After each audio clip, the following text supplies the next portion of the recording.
Solo's findings revealed the dead man's connections to dangerous criminals and a link to someone from my past. The past I had tried to bury was reaching out to claim me.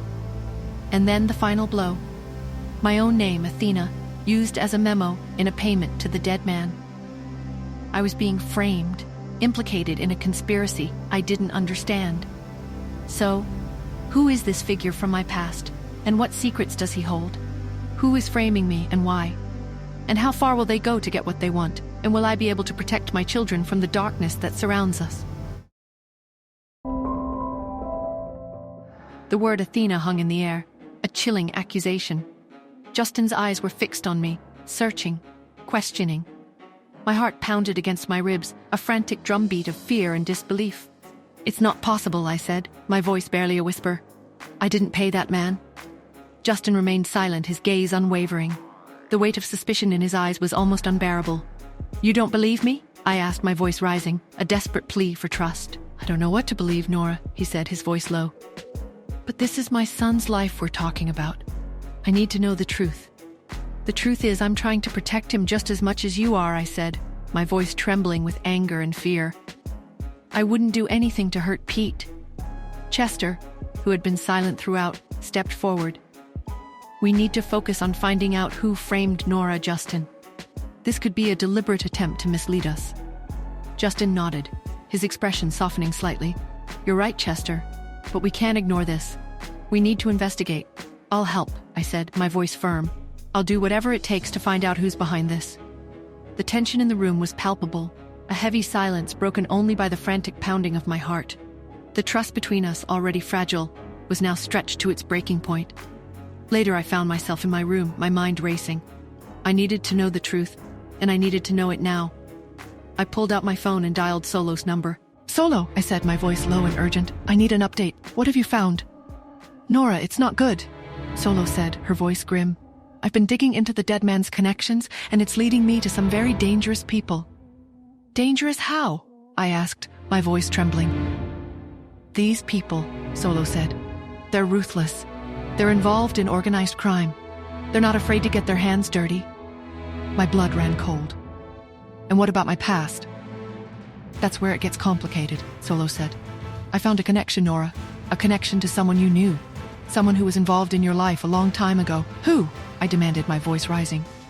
"Someone who was involved with your family," Solo said. "Someone who was close to your mother." I gasped, my hand flying to my mouth. "Who is it, Solo? Tell me."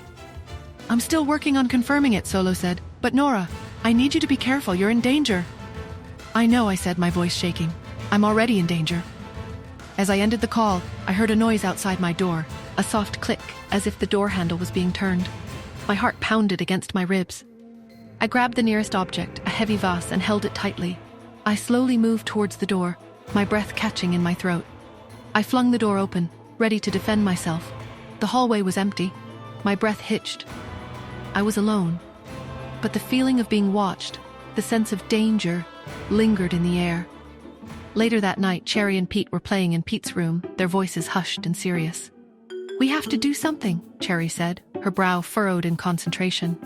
"They're still not getting along." "Maybe we should try a romantic dinner," Pete suggested. "That might work," Cherry said, nodding, "but we need to make sure they're alone." They exchanged a knowing look, their young faces serious and determined. The next day, as I was walking through the mansion, I noticed that the door to the dining room was closed. I heard muffled voices from inside. I slowly opened the door. Justin and Pete were sitting at the table, a romantic dinner laid out before them. Candles were lit, and soft music was playing. "What's going on?" I asked, my voice surprised. Justin looked at me, his expression confused. "I don't know," he said. "Pete insisted on setting this up." Pete and Cherry emerged from behind a curtain, their faces beaming. "Surprise!" Cherry exclaimed. "We set up a romantic dinner for you both." I looked at them, my heart softening. They were just trying to help. But the situation was awkward, to say the least. Just then the lights flickered and went out. A scream echoed through the mansion. It was Cherry.